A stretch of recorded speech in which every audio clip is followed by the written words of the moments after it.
एक ऐसी पार्टी जो बिहार पर एक तरफा डोमिनेट किया, जिस आदमी ने बिहार पर 15 सालों तक रूल किया, एक ऐसा राजनेता जो पूरे निडरता के साथ वो जनता की आवाज को सदन में पूरे बुलंदी और बेबाक तरीके से पेश करता था। उसकी आवाज में शेर की भांति दहाड़ थी, यहाँ तक कि वो देश के प्रधानमंत्री तक को नहीं छोड़ता था। कि नेहरू जी ने कहा था कि अटल एक दिन तुम देश का प्रधानमंत्री बनेगा, आपने कहा था, ये लिखा हुआ है रिकॉर्ड में, आपने कहा था। तो आप एक बार नहीं, आप 2 बार हो गए। नेहरू जी तो एक बार बोले, आप हो गए 2 बार। आप तो जान छोड़िए मुल्क का। जी हाँ, लालू प्रसाद यादव, जिनको अंबेडकर ऑफ बिहार भी कहा जाता है, बिकॉज उन्होंने वो किया जिसकी वजह से कई लोग उन्हें भगवान तक मानते हैं। देश तो 1947 में ही आजाद हो गया था, लेकिन बिहार में अभी भी पिछड़े वर्ग के लोग सताए जा रहे थे। फिर सीएम बनता है एक वीरहीर, जो बिहार में सम्मान की लड़ाई के लिए एक क्रांति पैदा करता है और निचली जातियों को प्रोत्साहित करता है आगे बढ़ने और सर उठाकर चलने के लिए। जब लालू यादव बिहार के सीएम बने तो बिहार एकदम गड्ढा में था, या यूं कहे कि उनके सामने 2 मेजर प्रॉब्लम थी। एक तो बिहार को डेवलपमेंट की ओर कैसे ले जाया जाए और दूसरा बिहार के लोगों में समानता कैसे लाया जाए। कहीं न कहीं ये दोनों प्रॉब्लम एक दूसरे के साथ अटैच था, क्योंकि जब तक लोगों में इक्वालिटी नहीं होगी तब तक वहाँ का विकास संभव दूर दूर तक नजर नहीं आता। इसलिए लालू यादव ने यहाँ के लोगों में समानता लाने के लिए एक कदम उठाया, और उसी कड़ी में होती है लालू यादव से कुछ गलतियाँ, जो आगे चलकर काफी इम्पैक्ट डालता है उनके राजनीतिक करियर में, जो मैं आगे इस वीडियो में बताऊंगा। लेकिन जिस आदमी ने बिहार के पिछड़े लोगों को सह सम्मान, इज्जत, प्रतिष्ठा, आवाज उठाने और सबके सामने सर उठाकर चलने लायक बनाया, आज उनकी पार्टी पिछले 20 वर्षों से सत्ता में आ क्यों नहीं रही है। जिस आदमी से अमेरिका के राष्ट्रपति तक प्रभावित था, आज वही संघर्ष के बोझ तले कहीं दबा जा रहा है। आखिर ऐसा कैसे हुआ, आइए इस वीडियो में पूरे डिटेल में जानेंगे, तो बने रहे वीडियो के अंत तक।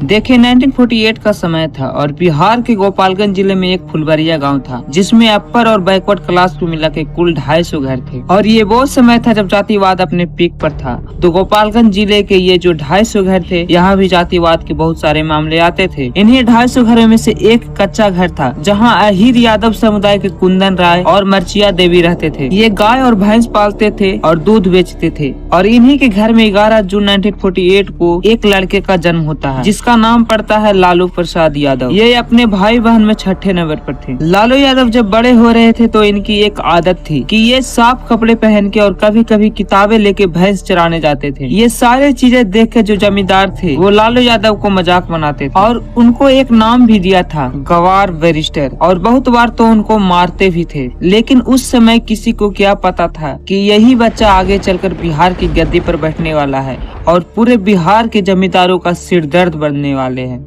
सीएम बनने के बाद लालू यादव ने इस चीज को पूरे बिहार में स्टैब्लिश कर दी कि अब से अपर कास्ट का बोलबाला खत्म होने जा रहा है और जब तक लालू यादव सीएम रहेंगे सिर्फ बैकवर्ड क्लास की चलेगी, वही रूल करेंगे। लालू ने ये चीज बहुत अच्छे से फील करा दी थी लोगों को कि वो खुद एक पिछड़ी जाति से हैं और वो उन्हीं में से एक है, और उन्होंने खुद भी अपर कास्ट के अत्याचार को सहा है। अब वही आरजेडी 20 सालों से हार क्यों रही है, आरजेडी के हारने का कारण क्या है, आइए आगे जानते हैं।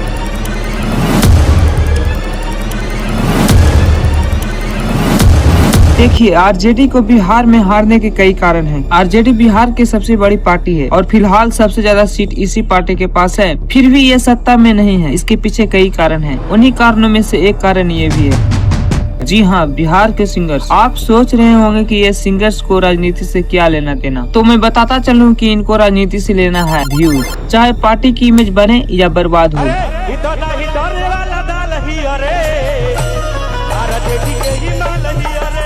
इस तरह से मिलेगा आरजेडी को वोट। देखिए, बिहार के सिंगर्स अश्लीलता के लिए पहले से ही बदनाम है और अब तो जातिवाद वाला भी song 100 million views easily cross कर जा रही है, क्योंकि इन सॉन्ग्स को बिहार के लोग मजे से सुनते हैं। अब तो संगीत के जरिए सिंगर्स अपने पार्टी को सपोर्ट करते हैं। यहाँ पर हर छोटे बड़े सिंगर किसी न किसी पार्टी को सपोर्ट में सॉन्ग गाते ही हैं, चाहे वो पवन सिंह हो, खेसारी लाल यादव हो, रितेश पांडे हो या प्रमोद प्रेमी या टुनटुन यादव, सभी ने गाया है। लेकिन कुछ सॉन्ग एक्चुअल में पार्टी को सपोर्ट करती है, जैसे लालू बिना चालू ये बिहार न हुई, भारत मोदी का दीवाना है, मजानुआ आरजेडी लवहर है। लेकिन वहीं पर कुछ सिंगर्स हैं जो गाना तो पार्टी के सपोर्ट में गाते हैं, पर नतीजा उसका अपोजिट होता है और वो सॉन्ग्स कहीं न कहीं पार्टी के हार के कारण होते हैं। जैसे कुछ सॉन्ग्स को आपको प्ले करके सुनाता हूँ।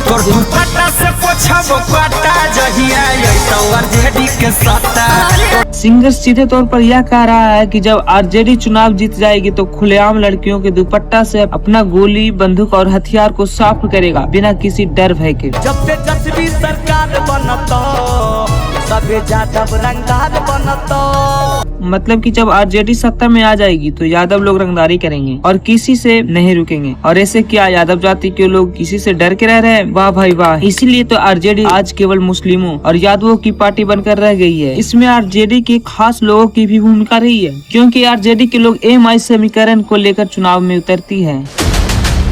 एमवाई समीकरण बिहार की राजनीति में एक लोकप्रिय आरजेडी फॉर्मूला है, जिसका इस्तेमाल हर इलेक्शन में किया जाता है। देखिए, इसका सीधा मतलब है एम माने मुस्लिम वोटर्स और वाई माने यादव वोटर्स, क्योंकि इसकी संख्या भी बिहार में सबसे ज्यादा है। इस समीकरण को सबसे पहले लालू प्रसाद यादव ने 1990 के दशक में बिहार की राजनीति में लाया। उन्होंने मुस्लिमों और यादवों को एकजुट करके मजबूत वोट बैंक बनाया, जिसे एमवाई समीकरण कहा गया। बिकॉज लालू यादव खुद यादव समाज के थे, तो वो जाति के आधार पर यादव से समर्थन ले लिए और मुस्लिमों को सुरक्षा, धर्मनिरपेक्षता और सामाजिक न्याय के नाम पर अपने साथ जोड़ा। और इसका नतीजा ये हुआ कि 1990 से 2005 तक आरजेडी बिहार पर रूल किया। फिर यही चुनावी जीत की रीढ़ बनी। लेकिन सवाल यह आता है कि क्या एमआई समीकरण अभी भी वर्क करता है? बिल्कुल करता है, लेकिन अब स्थिति बदल चुकी है, क्योंकि नई पार्टियां जैसे AIMIM मुस्लिम वोटों में सेंध लगाने में जुटी है और यादव भी इधर बढ़ चुके हैं। लेकिन फिर भी आरजेडी की कोर स्ट्रेंथ आज भी एमवाई समीकरण ही है। बट नाउ कहीं न कहीं तेजस्वी यादव समझ गए हैं कि ये समीकरण से दाल गलने वाली नहीं है, इसलिए वो हर जाति समुदाय से संपर्क साधने में जुटे हैं और अपने पिताजी की लेगेसी को आगे बढ़ा रहे हैं। लेकिन यहीं पर आरजेडी के कई नेता कुछ एंड संड और बड़ बोल स्टेज पर चढ़ के बोल जाते हैं, जिसकी वजह से पार्टी की छवि खराब होती है।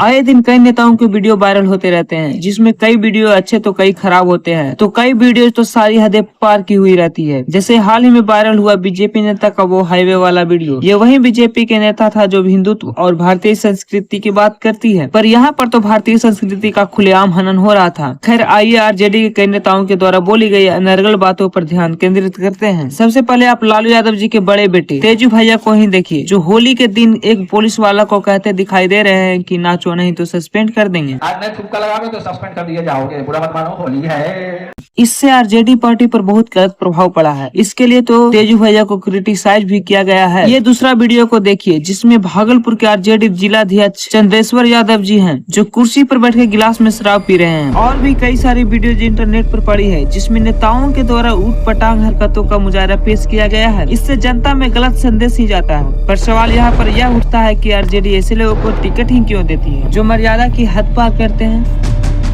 बिहार की मोस्ट पॉपुलर पार्टी आरजेडी जितना भी टिकट पर चुनाव लड़ने के लिए कैंडिडेट उतारती है, वो लगभग सभी का बैकग्राउंड क्रिमिनल वाला ही है और ऑलमोस्ट सभी पर केस चार्ज है। रितलाल यादव जो कहते हैं कि हम बाहुबली थे, हैं और रहेंगे, इनके घर पर कई छापेमारी भी हुई है। और नवादा के अशोक महतो, जिनके ऊपर एक वेब सीरीज भी बनी हुई है, खाकी द बिहार चैप्टर, ये जो वेब सीरीज है उनके जीवनी के ऊपर ही बेस्ड है। इतने खराब बैकग्राउंड होने के बावजूद भी आरजेडी इनको चुनाव में उतारती है। सिवान के सैयद साबुद्दीन जो आरजेडी के एमएलए भी थे, उनके ऊपर अनगिनत क्रिमिनल केसेस हैं, इंक्लूडिंग द हार्पिक तेजाब कांड। गिरीश और सतीश अपनी अपनी दुकानों पर बैठे थे, तभी शहाबुद्दीन के लोग रंगदारी के लिए पहुंचे और मारपीट करने के बाद दोनों को उठाकर ले गए। शहाबुद्दीन ने गिरीश और सतीश को तेजाब से नहलाया, उसके बाद उनके शरीर को टुकड़े टुकड़े कर उस पर नमक रगड़ दिया। इस कांड के लिए पटना हाई कोर्ट ने उम्र कैद की सजा सुनाई थी और बाद में सुप्रीम कोर्ट ने इस जजमेंट को अपहोल्ड भी किया था। इसके साथ ही अलग अलग केस में शहाबुद्दीन को 2007 में 10 साल की सजा हुई और 2008 में AK-47 के बुलेट्स और पाकिस्तानी ऑटोमेटिक राइफल्स होने के लिए 10 साल की और सजा सुनाई गई। 2003 में डीजीपी डीपी ओझा ने एक टॉर्चर क्रिएट किया था जो ये दिखाता था कि शहाबुद्दीन का दाऊद इब्राहिम और पाकिस्तान की ISI के साथ भी कनेक्शन था, लेकिन लालू यादव ने शहाबुद्दीन पर कोई एक्शन नहीं लिया, उल्टा डीजीपी को ट्रांसफर कर दिया। आखिर ऐसा क्यों? क्योंकि लालू यादव का भी तो बैकग्राउंड उतना ही साफ सुथरा है। देखिए, लालू यादव के अच्छे कामों को नकारा नहीं जा सकता, पर जो कामों की तरफ देखना नहीं था उन कामों से भी उनका हाथ सना हुआ है। इनका नाम कई घोटालों में भी सामने आए हैं। लालू यादव जिसके लिए सबसे ज्यादा फेमस है वो है जंगल राज का माहौल क्रिएट करना। जर्नलिस्ट अरुण सिन्हा ने बहुत बारीकी से कवर किया है। उन्होंने कहा कि लालू यादव की गवर्नमेंट में बिहार को बेसिकली गुंडे चला रहे थे और इस गुंडा राज में सबसे बड़े गुंडे थे साधु यादव और सुभाष यादव, जो कि लालू यादव के साले थे। आप कल्पना कीजिए कि जो आदमी स्टेट की लॉ एंड ऑर्डर का इंचार्ज है उसके साले स्टेट के सबसे बड़े गुंडे भी हैं। उस समय की पुलिस कितनी व्यवस्थित थी कि भाई हम क्रिमिनल पर एक्शन क्या ले, अगर हम करें तो करें क्या, बोले तो बोले क्या। उनका एक अनोखा कांड, जब 2002 में लालू यादव की बेटी की शादी हुई थी तब लालू यादव के जो गुंडे थे उन्होंने पटना के कार डीलर, बिजनेसमैन, मैन्युफैक्चरर या ज्वेलर्स से जबरदस्ती लग्जरी गाड़ियां, फर्नीचर और बहुत सारा सामान लूटा। उस समय क्रिमिनल तो क्रिमिनल, लालू यादव नक्सल्स को भी सपोर्ट करते थे। हम जन्मजात नक्सलाइट हैं। नक्सलाई बनेगा तो मारेगा आपको, वो आम आदमी का आदमी है। जब तेज प्रताप यादव पर्यावरण मंत्री थे तो उन पर संजय गांधी जैविक उद्यान की मिट्टी को लाखों में बेचने का आरोप है। लेकिन अभी बिहार की सबसे बड़े घोटाले का जिक्र तो क्या ही नहीं। बिहार में पशुपालन विभाग को सरकार हर साल करोड़ों रुपए देती थी गायों और भैंसों के चारे, दवाइयाँ और देखरेख के लिए, बट ये पैसा जरूरतमंद जानवरों तक पहुंचा ही नहीं। ये पैसा तो नेताओं, अफसरों और दलालों की जेब में चला गया। लेकिन कैसे? फर्जी बिल बनाए गए, मृत जानवरों को जिंदा दिखाया गया, लाखों रुपए नकली सप्लायर के नाम पर निकाल लिए गए। सरकार की आंखों के सामने सैकड़ों करोड़ों का घोटाला हो गया और किसी को भनक तक नहीं लगी। ये समय था 1950 से 1996 तक। लेकिन इस घोटाले में 3 बार के CM रह चुके जगन्नाथ मिश्र का सबसे बड़ा हाथ था। लेकिन इसमें CBI की रिपोर्ट्स के अनुसार लालू यादव का भी नाम इसमें इन्वॉल्व है। SB सिन्हा ने CBI को यह भी बताया कि 1 करोड़ तो नीतीश कुमार ने भी लिए हैं। और ये घोटाला पूरे 950 करोड़ रुपए का घोटाला था।